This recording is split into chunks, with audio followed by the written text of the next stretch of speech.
शांति।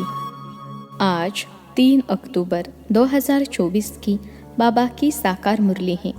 मुरली के महावाक्य हैं, मीठे बच्चे, रावण का कायदा है आसुरी मत, झूठ बोलना।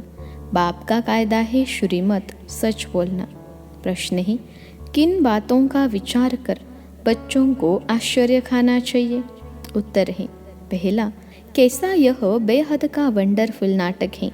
जो फीचर्स, जो एक्ट सेकंड बाय सेकंड पास हुआ, वह फिर हूबहू रिपीट होगा।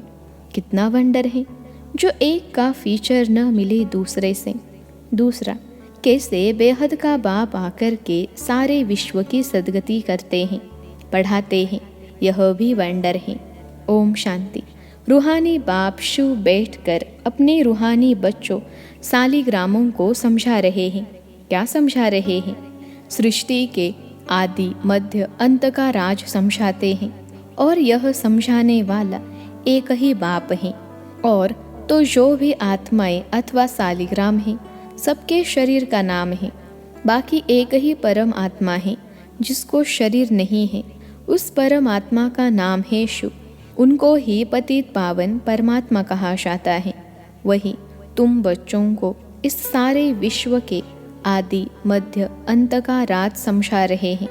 पार्ट बजाने के लिए तो यह सब यहाँ आते हैं। यह भी समझाया है, विष्णु के 2 रूप हैं, शंकर का तो कोई पार्ट है नहीं। यह सब बाप बैठ समझाते हैं। बाप कब आते हैं? जबकि नई सृष्टि की स्थापना और पुरानी का विनाश होना है। बच्चे जानते हैं, नई दुनिया में एक आदि सनातन देवी देवता धर्म की स्थापना होती है। वह तो सिवाय परम पिता परमात्मा के और कोई कर ही नहीं सकते। वही एक परम आत्मा है जिसको परमात्मा कहा जाता है। उनका नाम है शिव। उनके शरीर का नाम नहीं पड़ता है, और जो भी है सबके शरीर का नाम पड़ता है। यह भी समझते हो, मुख्य मुख्य जो है वह तो सब आ गए हैं। ड्रामा का चक्र फिरते फिरते अभी अंत आकर हुई है। अंत में बाप ही चाहिए। उनकी जयंती भी मनाते हैं। शिव जयंती भी इस समय मनाते हैं जबकि दुनिया बदलनी है। घोर अंधियारे से घोर रोशनी होती है, अर्थात दुख धाम से सुख धाम होना है। बच्चे जानते हैं, परमपिता परमात्मा शिव एक ही बार पुरुषोत्तम संगम युग पर आते हैं, पुरानी दुनिया का विनाश, नई दुनिया की स्थापना करने। पहले नई दुनिया की स्थापना, पीछे पुरानी दुनिया का विनाश होता है। बच्चे समझते हैं, पढ़कर हमको होशियार होना है और दैवी गुण भी धारण करने हैं, आसुरी गुण पलटने हैं। दैवी गुणों और आसुरी गुणों का वर्णन चार्ट में दिखाना होता है। अपने को देखना है, हम किसको तंग तो नहीं करते हैं, झूठ तो नहीं बोलते हैं, श्रीमत के खिलाफ तो नहीं चलते हैं। झूठ बोलना, किसको दुख देना, तंग करना, यह है रावण के कायदे और वह है राम के कायदे। श्रीमत और आसुरी मत का गायन भी है। आधा कल्प चलती है आसुरी मत, जिससे मनुष्य असुर, दुखी, रोगी बन जाते हैं। 5 विकार प्रवेश हो जाते हैं। बाप आकर श्रीमत देते हैं। बच्चे जानते हैं, श्रीमत से हमको देवी गुण मिलते हैं। आसुरी गुणों को बदलना है। अगर आसुरी गुण रह जाएंगे तो पद कम हो पड़ेगा। जन्म जन्मांतर के पापों का बोझा जो सिर पर है, नंबरवार पुरुषार्थ अनुसार हल्का हो जाएगा। यह भी समझते हो कि अभी यह है पुरुषोत्तम संगम युग। बाप द्वारा अभी दैवी गुण धारण कर नई दुनिया के मालिक बनते हैं, तो सिद्ध होता है पुरानी दुनिया जरूर खलास होनी ही है। नई दुनिया की स्थापना ब्रह्मा कुमार कुमारियों द्वारा होनी है। यह भी पक्का निश्चय है, इसलिए सर्विस पर लगे हुए हैं। कोई न कोई का कल्याण करने की मेहनत करते रहते हैं। तुम जानते हो, हमारे भाई बहन कितनी सर्विस करते हैं। सबको बाप का परिचय देते रहते हैं। बाप आए हैं, ज़रूर पहले पहले थोड़ों को ही मिलेगा, फिर वृद्धि को पाते जाएंगे। एक ब्रह्मा द्वारा कितने ब्रह्मा कुमार बनते हैं। ब्राह्मण कुल तो ज़रूर चाहिए ना। तुम जानते हो हम सभी ब्रह्मा कुमार कुमारियाँ हैं, शिव बाबा के बच्चे, सब भाई भाई हैं। असल में भाई भाई है, फिर प्रजापिता ब्रह्मा के बनने से भाई बहन बनते हैं। फिर देवता कुल में जाएंगे तो संबंध की वृद्धि होती जाएगी। इस समय ब्रह्मा के बच्चे और बच्चियां हैं तो एक ही कुल हुआ। इनको डिनाइस्टी नहीं कहेंगे। राज्य न कौरवों की है न पांडवों की। डिनाइस्टी तब होती है जब राजा रानी नंबरवार गद्दी पर बैठते हैं। अभी तो है ही प्रजा का प्रजा पर राज्य। शुरू से लेकर पवित्र डिनाइस्टी और अपवित्र डिनाइस्टी चली आई है। पवित्र डिनाइस्टी देवताओं की ही चली है। बच्चे जानते हैं 5000 वर्ष पहले हेविन था तो पवित्र डिनाइस्टी थी। उनके चित्र भी हैं। मंदिर कितने आलीशान बने हुए हैं और कोई के मंदिर नहीं हैं। इन देवताओं के ही बहुत मंदिर हैं। बच्चों को समझाया है कि और सबके शरीर के नाम बदलते हैं। इनका ही नाम शिव चला आया है। शिव भगवानुवाच, कोई भी देहधारी को भगवान नहीं कहा जाता। बाप भी कर और कोई बाप का परिचय दे न सके, क्योंकि वह तो बाप को जानते ही नहीं। यह भी बहुत हैं जिनकी बुद्धि में नहीं आता है बाप को कैसे याद करें। मूंझते हैं, इतनी छोटी बिंदी उनको कैसे याद करें। शरीर तो बड़ा है, उनको ही याद करते रहते हैं। यह भी गायन है। भ्रकुटी के बीच चमकता है सितारा, अर्थात आत्मा सितारे मिसल है। आत्मा को सालीग्राम कहा जाता है। शिवलिंग की भी बड़े रूप में पूजा होती है। जैसे आत्मा को देख नहीं सकते, शिव बाबा भी किसको देखने में तो आ न सके। भक्ति मार्ग में बिंदी की पूजा कैसे करें, क्योंकि पहले पहले शिव बाबा की अव्यभिचारी पूजा शुरू होती है ना, तो पूजा के लिए ज़रूर बड़ी चीज़ चाहिए। सालीग्राम भी बड़े अंडे मिसल बनाते हैं। एक तरफ अंगूठे मिसल भी कहते और फिर सितारा भी कहते हैं। अभी तुमको तो एक बात पर ठहरना है। आधा कल बड़ी चीज़ की पूजा की है, अब फिर बिंदी समझना, इसमें मेहनत भी है, देख नहीं सकते। यह बुद्धि से जाना जाता है। शरीर में आत्मा प्रवेश करती है जो फिर निकलती है। कोई देख तो नहीं सकता। बड़ी चीज़ हो तो देखने में भी आए।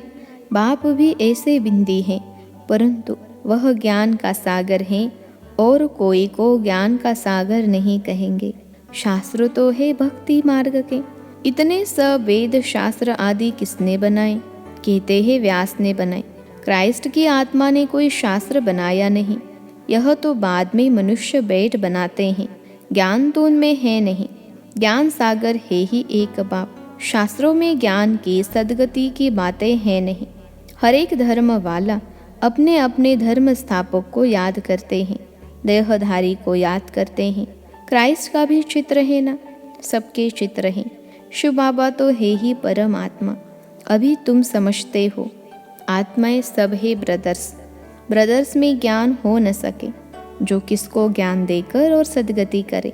सदगति करने वाला है ही एक बाप। इस समय ब्रदर्स भी है और बाप भी है। बाप आकर सारे विश्व की आत्माओं को सदगति देते हैं। विश्व का सदगति दाता है ही एक। श्री श्री 108 जगत गुरु कहो अथवा विश्व का गुरु कहो, बात एक ही है। अभी तो है आसुरी राज्य। संगम पर ही बाप आकर यह सब बातें समझाते हैं।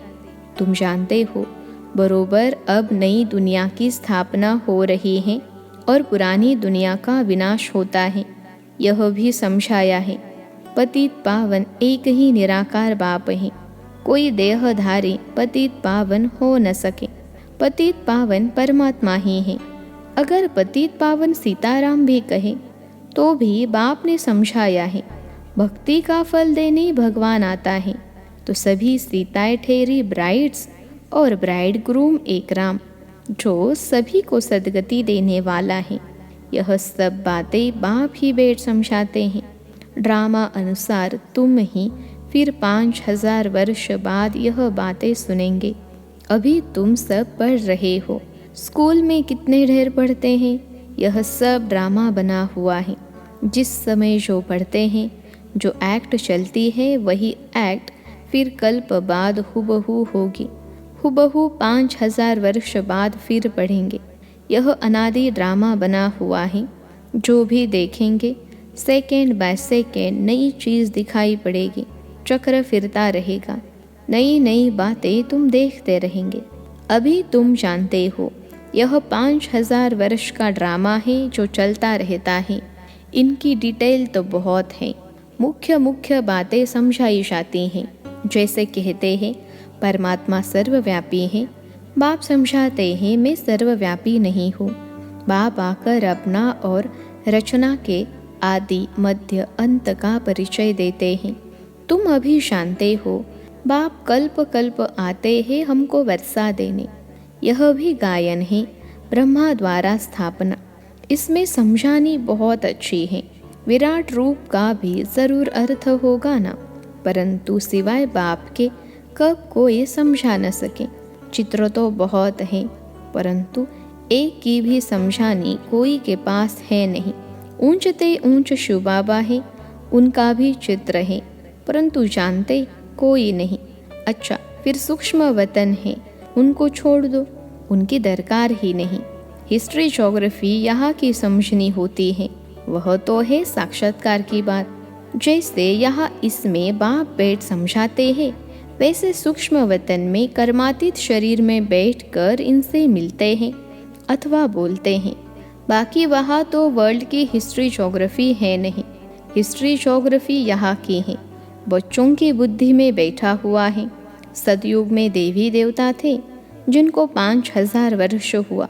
इस आदि सनातन देवता धर्म की स्थापना कैसे हुई, यह भी कोई जानते नहीं। और धर्मों की स्थापना के बारे में तो सब जानते हैं, किताब आदि भी हैं। लाखों वर्ष की तो बात ही नहीं हो सकती। यह तो बिल्कुल रॉन्ग है, परंतु मनुष्यों की बुद्धि कुछ काम नहीं करती। हर बात बाप समझाते हैं। मीठे मीठे बच्चों, अच्छी रीति धारण करो। मुख्य बात है बाप की याद। यह याद की ही दौड़ी है। रेस होती है ना, कोई अकेले अकेले दौड़ते हैं, कोई जोड़ी को इकट्ठा बांध फिर दौड़ते हैं। यहाँ तो जोड़ी है, वह इकट्ठे दौड़ी लगाने की प्रैक्टिस करते हैं। सोचते हैं सतयुग में भी ऐसे इकट्ठे जोड़ी बन जाए। भल नाम रूप तो बदल जाता है, वही शरीर थोड़े ही मिलता है। शरीर तो बदलता रहता है।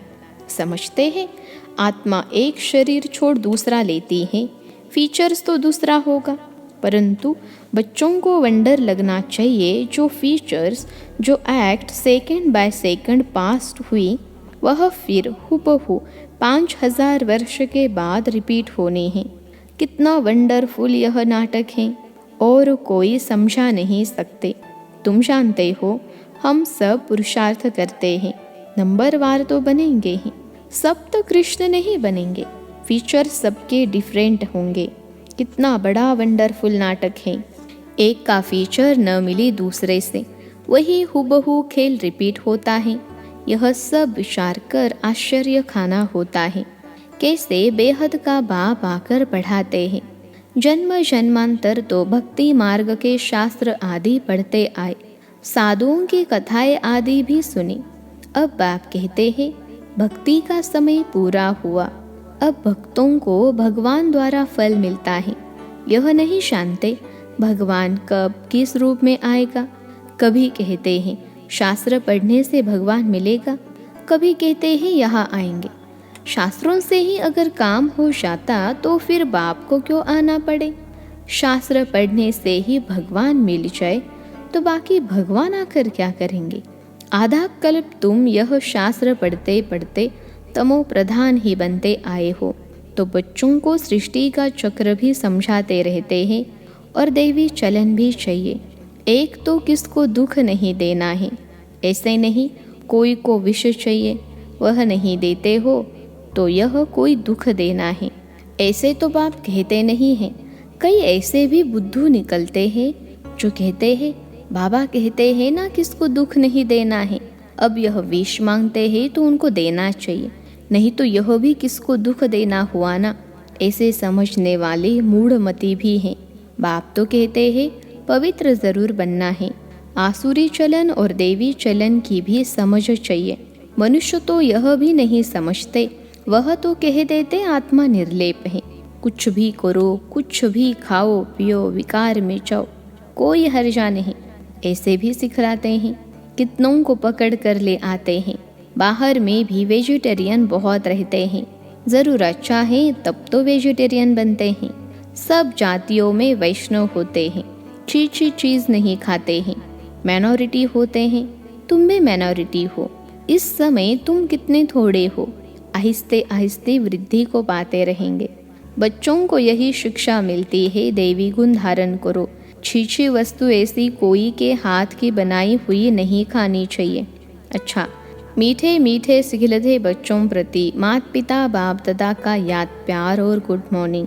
रूहानी बाप की रूहानी बच्चों को नमस्ते। हम रूहानी बच्चों की सिखलते रूहानी माता पिता बाप दादा को याद प्यार, गुड मॉर्निंग और नमस्ते बाबा नमस्ते। धारणा के लिए मुख्य सार पहली पॉइंट है, अपने चार्ट में देखना है। पहला, हम श्रीमत के खिलाफ तो नहीं चलते हैं। दूसरा, झूठ तो नहीं बोलते हैं।